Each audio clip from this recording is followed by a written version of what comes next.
Halo, halo, halo, salam istimewa dari Jogja. Ya, Candi dari Jawa Media. Di video kali ini saya kedatangan sebuah casing dari Darkflash yang tidak seperti biasanya. Mungkin teman-teman beberapa sudah ada yang tahu ya brand Darkflash, salah satunya adalah produknya casing. Tapi biasanya mereka menawarkan casing dengan harga-harga terjangkau, mulai 300 ribuan, 400 ribuan, bahkan yang setahu saya yang paling mahal mungkin sekitar 800 ribuan aja.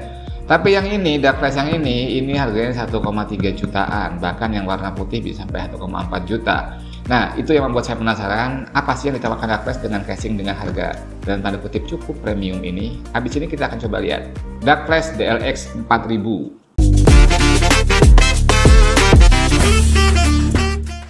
Ya, jadi ini adalah seri Darkflash termahal yang ada di market Indonesia, DLX 4000 Mesh, ini yang warna hitam. Habis ini kita akan unboxing, kita akan lihat apa yang ditawarkan Darkflash, kenapa dia berani ngeluarin casing dengan harga 1,3 jutaan. Yuk kita mulai unboxing. Secara dimensi sih gede banget ya kardusnya ya.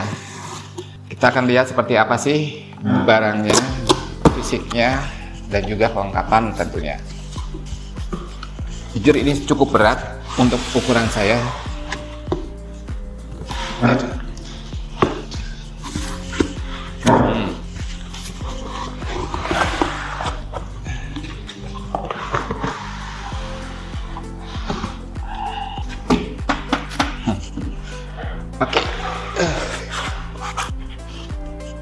Oh, ini kelengkapannya. Dan inilah casingnya.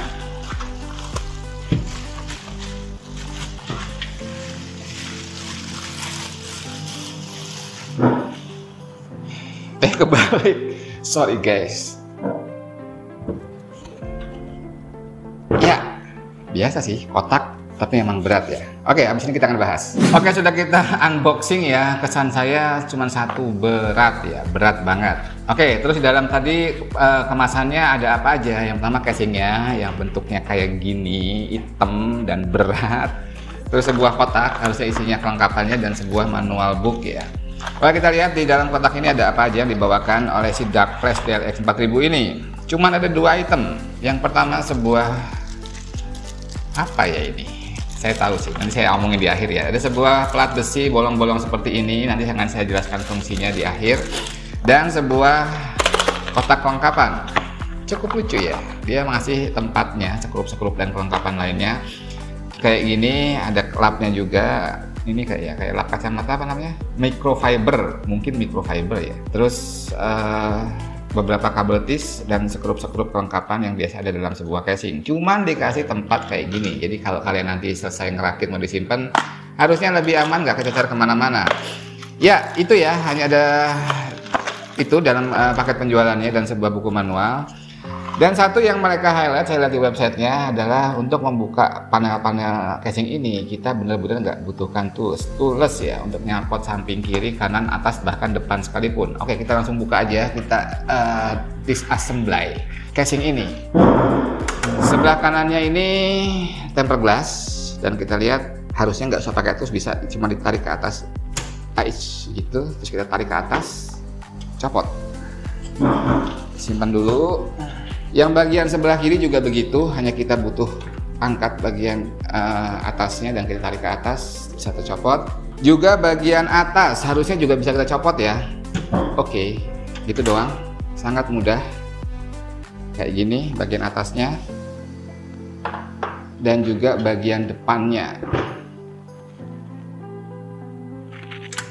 Oke. Ya, gampang banget untuk nyopot keempat sisinya ya.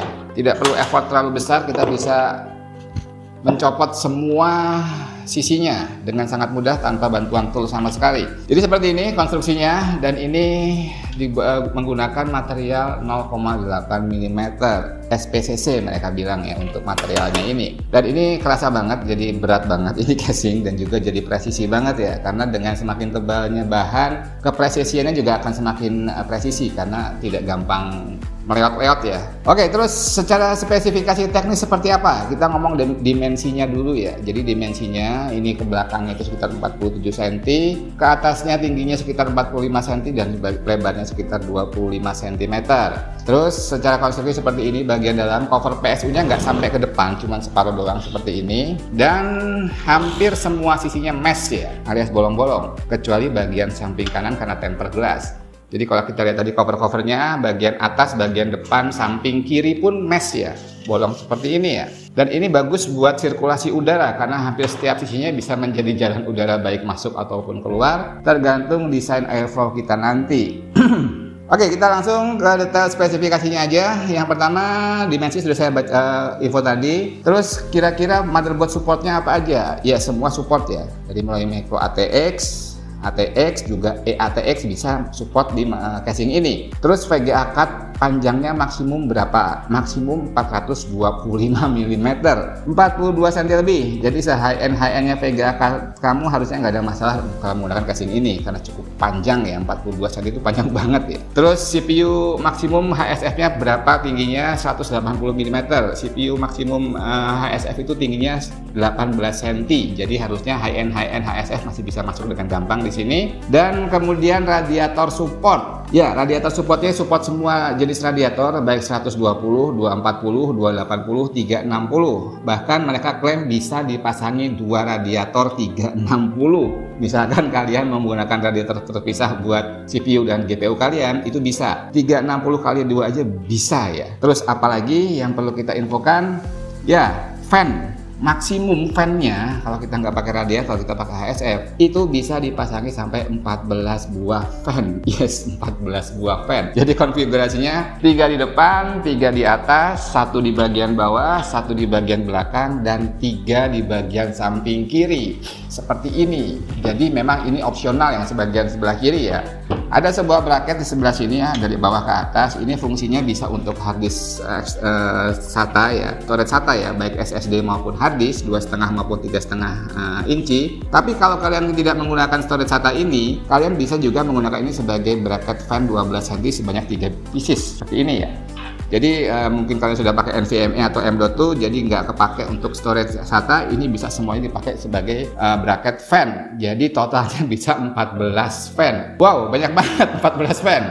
Terus ada fitur apa lagi? Ya, mereka juga sudah terintegrasi dengan VGA cut holder seperti ini. Jadi ini untuk menahan bagian belakang VGA cut kalau kalian menggunakan VGA cut zaman sekarang yang high-end, sing larang-larang tuh yang mahal-mahal. Biasanya dimensinya panjang banget dan idealnya di bagian belakang ditopang supaya nggak bending ke bawah. Oke, satu fitur tambahan yang cukup unik dan mungkin jadi pembeda yang paling kentara dari casing DLX 4000 ini adalah ini ya. Tadi saya bilang ini dibawakan sebuah panel kayak gini di kelengkapan penjualannya, dan ini fungsinya adalah untuk kalau kalian ingin mengubah PCI Express expansion slotnya ini, defaultnya 7. Kalau kalian menggunakan motherboard full ATX ini kan 7 nih. Tapi kalau kalian menggunakan motherboard micro ATX, ini bisa kita pendekin jadi cuma 5 dengan cara mencopot semua bagian belakangnya ini, karena ini semua modular, kita bisa copot langsung, bahkan harusnya tanpa skrup ya. Mungkin kalau saya sih emang sering latihan beban jadinya gampang kayak gini. Tapi kalau kalian baru-baru beli, mungkin harus pakai tools juga ya. Jadi kita bisa copot begini, ada beberapa buah skrup ya. Dan yang tadi expansion slotnya kan 7 ya, tapi 5 dan 2 ini terpisah secara modular seperti ini. Jadi kalau kita menggunakan micro ATX motherboard, kita hanya bisa memasang 5 slot doang seperti ini. Jadi kira-kira seperti ini kalau kita menggunakan micro ATX motherboard, dan bagian atasnya bisa ditutup dengan panel yang sudah dibawakan seperti ini. Kurang lebihnya kayak gini ya. Saya baru lihat loh ada casing yang bisa dirubah back panel I/O-nya sesuai dengan motherboardnya yang kalian gunakan ya. Jadi kurang lebih seperti ini ya. Ini belum rapi sih. Tapi intinya ini bisa kalian rubah menjadi cuma 5 slot expansion slot PCI Express ya. Untuk apa? Kalau kalian gunakan yang cuma 5 slot ini, berhubung motherboard kalian nanti mungkin micro ATX, kalian punya space lebih di bagian atas casing kalau misalkan kalian ingin menggunakan konfigurasi radiator dengan fan push and pull. Radiator di tengah, atasnya fan, bawahnya fan. Ini memungkinkan kalau kita menggunakan konstruksi seperti ini. Dan ini juga cukup unik dan cukup lucu ya, karena memang belum pernah saya nemuin casing yang bagian back panelnya bisa di custom seperti ini sesuai dengan motherboard yang kita gunakan. Jadi mungkin kalian belum paham ya. Kalau misalkan ini space yang lebih lebar, kalian bisa menggunakan konfigurasi radiator di tengah diapit dengan 2 buah fan ya. Jadi harusnya airflow-nya jadi lebih bagus buat si radiator ya. Pendinginannya lebih oke karena push and pull fan-nya. Ya itu ya, cukup unik ya. Jadi memang di harga 1,3 jutaan casing ini menawarkan beberapa fitur yang mungkin nggak dimiliki oleh beberapa casing lain yang sekelasnya. Oke, lanjut ke bagian I/O. Bagian depan sudah ada I/O-nya lengkap ya. Sudah ada Type-C, USB 3.0 dan juga audio jack. Terus apalagi kita lihat bagian samping kiri yang tadi saya bilang ini ada bracket yang bisa kalian gunakan untuk storage SATA maupun fan ya kalau kalian menggunakan storage SATA, dan bagian tengahnya cukup cekung ke dalam. Jadi ini kan memang ada seperti space di bagian tengah begini dan memang ditujukan untuk kabel manajemen supaya lebih rapi. Dan kita lihat di sini sudah ada beberapa tools untuk membantu kabel manajemen supaya lebih rapi. Ada 4 pengikat di sebelah sini dan juga sudah ada beberapa tambahannya di sini.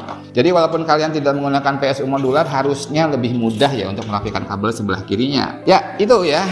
Terus kalau kita ngomong dust filternya ada nggak ya? Dust filter hanya ada di bagian bawah casing ya. Jadi cuman ada di bagian bawah casing seperti ini dan bisa kita copot dengan menarik ke bagian belakang. Untuk bagian depan, atas, dan samping kiri itu nggak ada. Karena memang secara material ini memang jadi satu ya. Harusnya secara industri ini jauh lebih susah buatnya ya, karena ini plat tebal di bolong-bolong gitu ya, bukan seperti beberapa casing entry level yang mesh ya. Nggak seperti beberapa casing entry level yang mesh ya. Kalau casing-casing yang cukup premium itu meshnya itu benar-benar plat yang sama, cuman ini sudah di CNC mungkin ya, di bolong-bolong kecil-kecil. Jadi harusnya secara industrial ini tingkat kesulitan lebih susah menurut saya ya. Membutuhkan alat khusus ya untuk membuat panel seperti ini. Tapi jangan khawatir, karena memang tadi saya sudah demokan di depan bahwa semua sisinya bisa dicopot dengan sangat mudah tanpa butuhan alat sekalipun. Jadi kalaupun kalian harus membersihkan lebih sering, nggak terlalu susah untuk bongkar pasangnya. Oke, itu yang kita bisa sampaikan. Habis ini coba kita ambil beberapa kesimpulan tentang casing Dark Flash DLX 4000 ini. Oke, kita sampai pada akhir video. Tadi saya sempat masang ini fan pack yang dari Dark Flash juga, 5-in-1 ya. Ini jadi fan pack, isinya 5 pieces dan sudah saya pasang di casing ini, 3 bagian depan, 1 bagian bawah dan 1 bagian belakang. Sudah ada 5 fan, tapi jangan lupa casing ini support sampai 14 fan. Jadi kalian masih bisa nambah 9 fan tambahan lagi kalau kalian nggak pakai water cooling ya. 3 di bagian samping menghadap ke sini, terus 3 di bagian atas dan 3 di bagian samping kiri kalau kalian nggak pakai storage SATA. Dari semua sisi akan kelihatan meriah dan ngejreng banget. Ya, buat kalian yang suka RGB mungkin cocok ini ya. Ya, memang ini mungkin jawaban dari Dark Flash ya untuk beberapa kondisi sekarang. Kalau kita ngomong PC-PC high-end sekarang, baik dari CPU, GPU, bahkan storage sendiri, Gen 4 itu semuanya memiliki isu panas yang cukup tinggi dibandingkan generasi sebelumnya. Jadi nggak mau kalau kita pengen ngerakit PC dengan airflow yang ideal, ini salah satu pilihan yang cukup menarik karena ada beberapa skenario yang mungkin kalau kalian ingin mengoptimalkan pendinginan kalian yang bisa dilakukan di casing ini tapi nggak bisa dilakukan di casing lain. Contohnya tadi